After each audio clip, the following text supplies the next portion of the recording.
Hospitals లో gyms, కసరత్తుల treatments. పూర్తి వివరాలకు చదవండి రేపటి సాక్షి దినపత్రిక. కూటమిలో కుమ్ములాట్లు కొనసాగుతున్నాయి. పార్టీల మధ్య ఆధిపత్య పోరు తారాస్థాయికి చేరుతోంది. పై స్థాయిలో పదవులు పొందిన నేతలు బాగానే సర్దుకుపోతున్నా పార్టీ కోసం కష్టపడ్డ కింది స్థాయి నాయకులు మాత్రం తీవ్ర అసహనం వ్యక్తం చేస్తున్నారు. ఒకరిపై మరొకరి పెత్తనాన్ని అస్సలు సహించలేకపోతున్నారు. తాజాగా సత్యసాయి జిల్లా, కర్నూలు జిల్లాలో టీడీపీ, బీజేపీ నేతల మధ్య విభేదాలు భగ్గుమన్నాయి.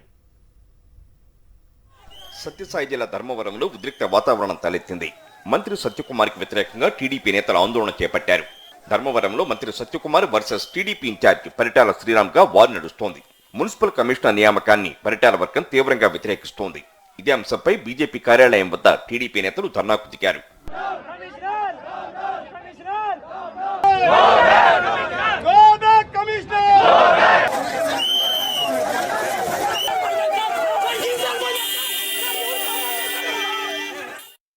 కర్నూలు జిల్లా ఆదోనిలో అన్నా క్యాంటీన్ల పునరుద్ధరణ పనులు చేసిన కాంట్రాక్టర్లకు క్వాలిటీ పేరుతో బిల్లులు చెల్లించకుండా కావాలనే కాలయాపన చేస్తున్నారని మున్సిపల్ కౌన్సిల్ హాల్లో ఎమ్మెల్యే పార్థసారథిని టీడీపీ కాంట్రాక్టర్లు నిలదీశారు.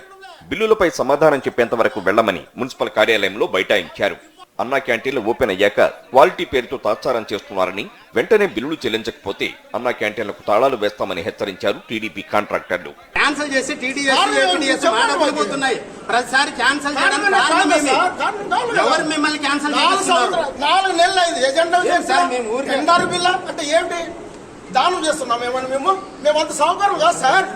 మరోవైపు ఆదోని మండలం చిన్న హరివనంలోనూ బీజేపీ ఎమ్మెల్యే పార్థసారథికి చేదు అనుభవం ఎదురైంది. బీజేపీ జెండా ఆవిష్కరణకు వచ్చిన ఎమ్మెల్యేను టీడీపీ కార్యకర్తలు అడ్డుకున్నారు. టీడీపీ నాయకులకు సమాచారం ఇవ్వకుండా గ్రామానికి ఎలా వస్తారని వారు ఆగ్రహం వ్యక్తం చేశారు. పార్టీ జెండా మూసి గెలిపించుకున్నాం, మాకే సమాచారం ఇవ్వరా అంటూ నిలదీశారు. దీంతో టీడీపీ నాయకులకు క్షమాపణలు చెప్పి జెండా ఆవిష్కరణ కార్యక్రమం నిర్వహించారు ఎమ్మెల్యే పార్థసారథి.